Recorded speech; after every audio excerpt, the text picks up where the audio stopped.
The NCAA has a new president, and there are three things that Charlie Baker needs to focus on, and let's talk about them.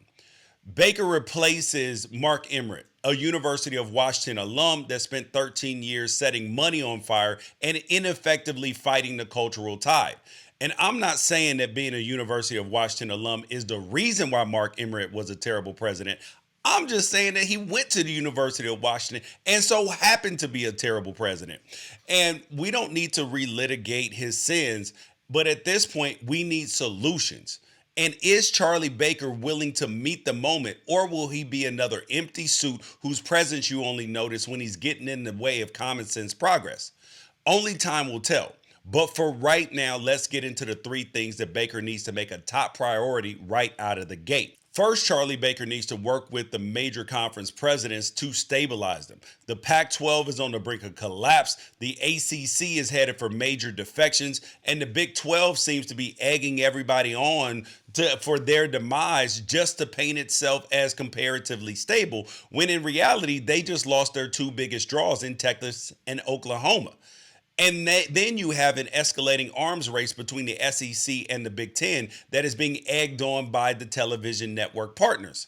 Now, Baker isn't going to be able to rein in the cancerous grow or die mindset that's fueling these divisions, but he certainly should have to be able to pull the conference commissioners together to outline a Marvel-style multi-phase vision for the future of the NCAA.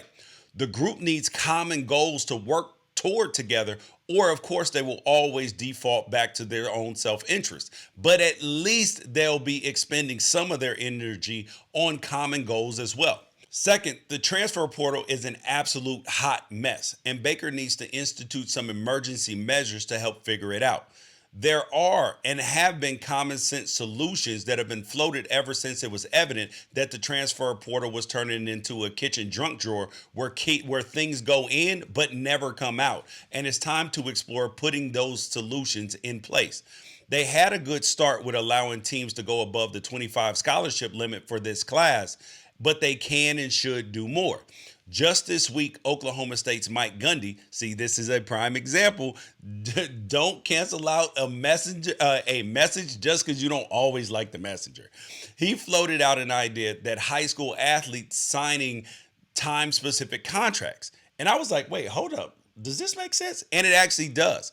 So a five-star recruit could have the ability to come in and sign a 1-year deal if he wants to, a 3-year or a 4-year deal if he wants to, while a 3-star guy can sign a 4-year deal if he wants to, that would give him security and give him the ability to know that even if the coaching staff changes or that current coaching staff wants to push him out, he doesn't have to. And other athlete-friendly solutions include ditching signing day so that an athlete can sign with a school whenever they are ready, instead of feeling pressure to fill in a spot at a school that might not be the best fit for them based upon an arbitrary deadline. This would end the ridiculous practice of uncommittable offers. The NCAA also has the ability to institute and allow a longevity stipend that would monetarily reward players for spending 3 to 4 years at one place and earning a degree. The third thing, though, that Charlie Baker needs to get figured out is a national plan for name, image, and likeness guidelines that allow players to capitalize on themselves the same way that the schools capitalize on them. It's not Charlie Baker's fault, though, that the NCAA and Mark Emmert spent $100 million of trying to block NIL instead of shape it. But this is his problem now. And yes, I get that Baker is beholden to the institutions themselves, but not necessarily the athletes. But those things don't have to be in opposition. They both need each other. If schools are worried about losing corporate sponsorship dollars directly to athletes, get the schools on board with directing 10% of any program sponsorship dollar directly to an NIL fund that pays out evenly to all members of that sport.